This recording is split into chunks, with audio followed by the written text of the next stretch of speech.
Hi guys, I'm the local crazy foreskin lady here, and I just cleared out my phone a bit because we were running out of space.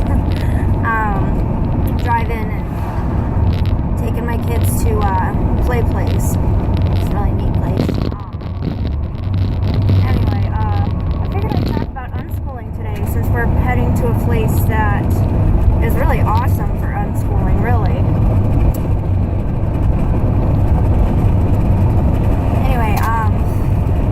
So a lot of you probably are wondering what the fuck is unschooling, as it's kind of a weird term, not a common one.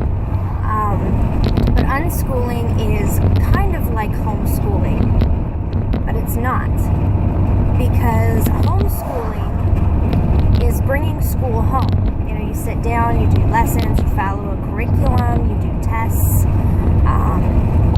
stuff like that. And there are many ways to do homeschooling. Some are more relaxed about it, some are a little stricter about it, some are religious nuts, you know, and there's a lot of stigma around homeschooling in general, which I think is kind of silly, because really it's just bringing school home and doing it. It's more like a personalized one-on-one kind of school. So I mean, it's kind of ideal, really, when you're coming from a school-like stance. I don't even know how to describe that. But unschooling is very, very different. It's considered a subset of homeschooling, I believe, but it's just so much more than that, and it's so different from that. You know, it's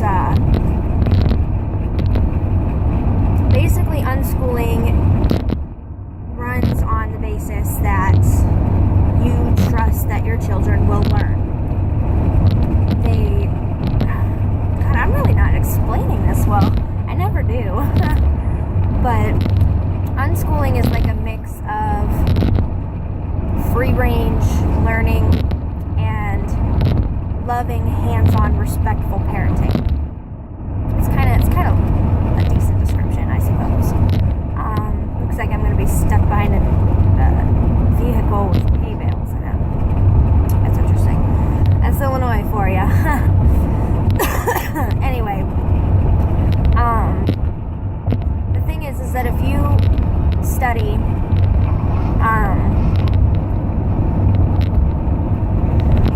child development and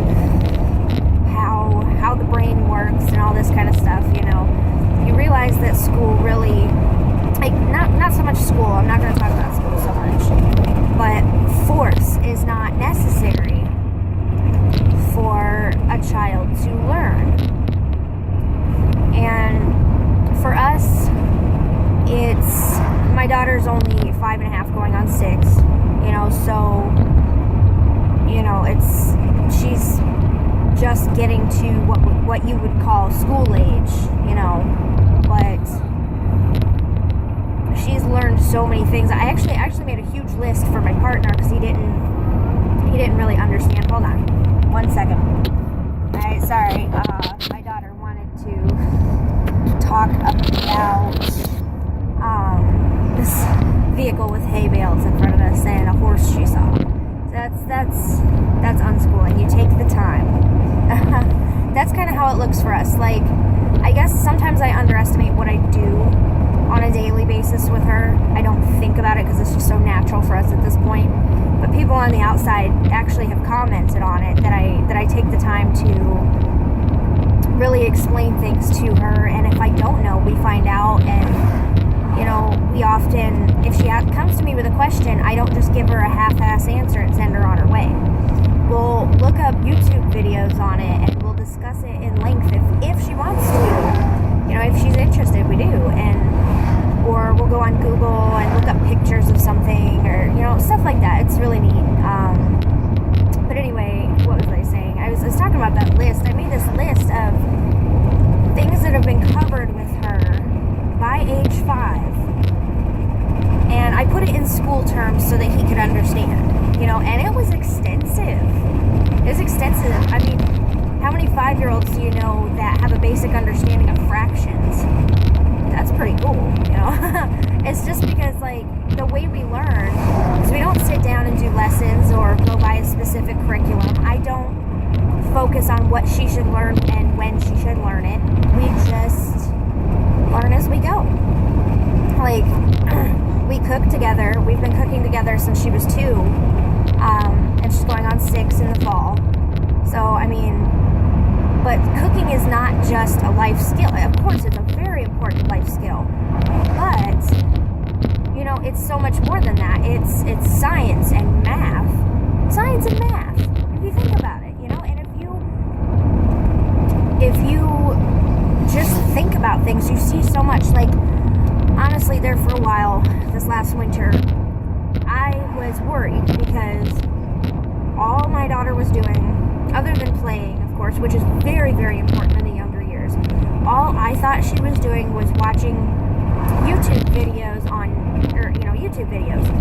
And she was watching these 2 families, and they're what do you call them, vlogs, video blogs.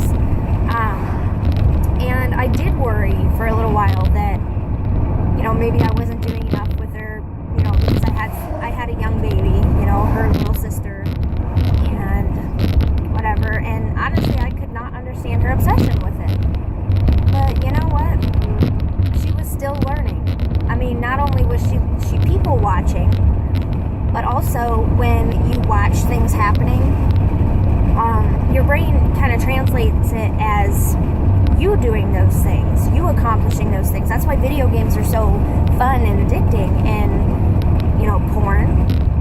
Yeah, that's why porn's so addicting. Well, one reason, anyway. But yeah, so she was getting brain stimulation, from watching these people's,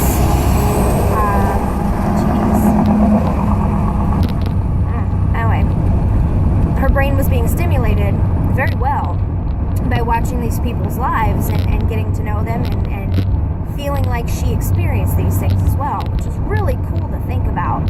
And then on top of that, you know, she was learning how to type and spell and read all at the same time. You know, I mean, she hasn't mastered it, but over the winter she started recognizing words, like more words, I should say.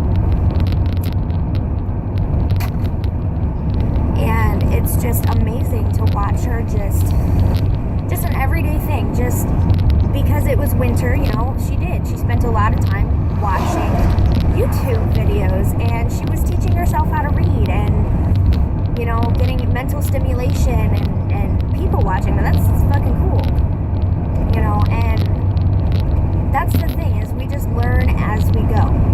And generally when we're in the car, I mean, she's watching a movie right now, so I decided to make a video, but usually we discuss, you know, geography and like directions, like north, south, east, west.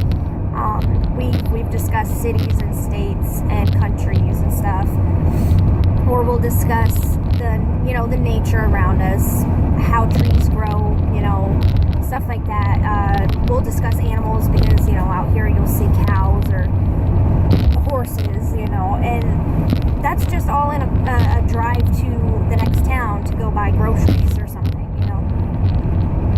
Learning does not have to be forced. And hold on 1 second, she's asking me another question. Anyway, I'm still behind this vehicle. Now she's telling me she knows how the city was made, which is, you know, whatever, that's cool. You know, and that's the thing, is most of the time I just let her be. We'll discuss things throughout the day randomly, or do things together, but, you know, on the most part I just let her be, and she'll come to me and she'll just have learned something totally random that actually ties into something that, say, you know, school would find important, or whatever, or that I find important for life. You know, one day, now I've never sat down and taught her how to tie her shoes. Okay. But one day, one day this winter, she just randomly, you know, tied her shirt. She had strings on her shirt and she had tied a knot. And I noticed it out of nowhere. And I was like, where did you learn how to do that? You know, and she just had figured it out. She just figured it out, you know? And, okay, unschooling is not teaching your children. Okay, a lot of people have this assumption that if there's no force involved, and there's no school involved, no curriculum and whatever, that you're not teaching your children. And that's not even close to the case. I mean, you know, not teaching your children as an unschooler would have to be pretty severe. You'd have to be pretty severely neglectful. Really, you would. So, I mean, I teach her stuff all the time. It's just, it's more like it comes up in conversation, or she asks a question and I find the answers or whatever, you know. That's just kind of how it works, and it works perfectly. I mean, she's such a bright little girl. When I first decided to start unschooling, I hope you guys can hear me. It's kind of, I notice there's a lot of noise. Oops. But anywho, when I first started unschooling, okay, I originally wanted to homeschool my kid. From the time she was born, I just had a really desire to homeschool my kid. I'm also, you know, I'm also a stay-at-home mom, and I've always found a way to do it. Whether I have to be a working at-home mom, or at this point I'm just a stay-at-home mom for now, working on building a business, but you know, I've always found a way to stay home because it mattered to me, and you know, her education mattered to me. I really wanted to homeschool, but I always thought I was too stupid, or rather not smart enough to homeschool, you know. And that's the thing, though, is that society and authoritarian parenting and the school system, the very foundation it is built on, teaches us our whole lives that we are not capable, that we're not smart enough, that, you know, just, oh God, I'll have to get into the school system in another video, because we're here, and I'll finish my cigarette and talk to you guys, but there's just, there's a lot to talk about there, really. But, you know, I had put her in preschool for 1 year. And mind you, before this, I had done my own version of homeschooling, even though she wasn't really school age. I would drill her and go over cards and numbers and sing songs all the time. I was a very interactive mother. Oh, son of a bleep. I have to pick up my friend, too. That's okay. I'll finish this up real quick. Anyway, we're going to have to go pick up Ella in a minute, okay? I want to finish this video real quick, okay? We're going to have to go pick up Ella in a minute. So I'm going to finish my video and then we'll go, okay? And then we'll come right back here. Alright. Anyway, so... Oh, good. Sister fell asleep. She needed a nap. Anywho, but, this gum is driving me nuts. But... So, I mean, I always prided myself that, you know, she knew so much.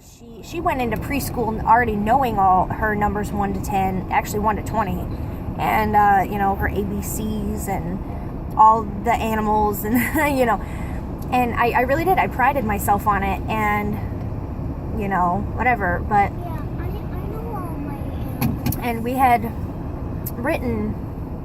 had practiced writing a lot, so, I mean, she went in there knowing how to hold a pencil, and how to color within the lines, and all this stuff. Ow. Is there let mommy finish her video, okay, sweetheart? Okay. Anyway, and by the end of preschool, by the end of the year, okay, now during the year we had struggled. We fought every morning trying to get ready. We're not morning people, neither of us, and you know, we just, when she would come home, I'd be like, oh, what'd you learn today? You know, good little mommy style. And she didn't want to talk about it, you know. And she enjoyed school, don't get me wrong. She enjoyed it very much. But she, you know, she wouldn't talk to me about it. She just needed to detox from it. Her behavior showed that she needed to detox from it every day. Okay, I'm back. Sorry. Anywho, but, you know, she did. She needed a detox already in preschool, and by the end of the year, they gave me this. I mean, and this whole school year was just stress for us, and it strained our relationship pretty hard. And I know it's not like that for everybody, but that's how it went for us. You know, God, it's too bright. And by the end of the school year, I got a report saying what she needed to learn, what she had learned, what she, you know, and this list of things she wasn't capable of doing, like holding a pencil right, or, you know, whatever, just little things like that. And I was like, wait, she knows how to do that. She knows. How did this happen? And what had already started happening, now for me, this took a lot longer to happen with me, but what had already happened is not only was she focusing solely on the social aspect, because she just wanted to play with her friends, but she was regressing because she was purposely dumbing herself down to fit in with the kids. You know, she had gotten made fun of a few times for being smart, which is really weird in preschool. That's kind of odd. And she just did. She was dumbing herself down to fit in with these other kids and just focusing on the social aspect. And I remember when that happened to me, and that, you know, that's just not something I wanted for my daughter.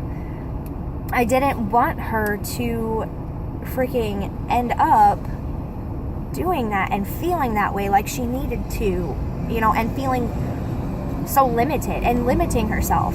Even if she didn't feel limited, like limiting herself like that, you know, and I just had thought about it, and I had seen a few articles on unschooling before this. So, I mean, it's something that I had been kind of chewing on for a while. And at the end of the year, I just decided I'm not sending her back. We're going to try this.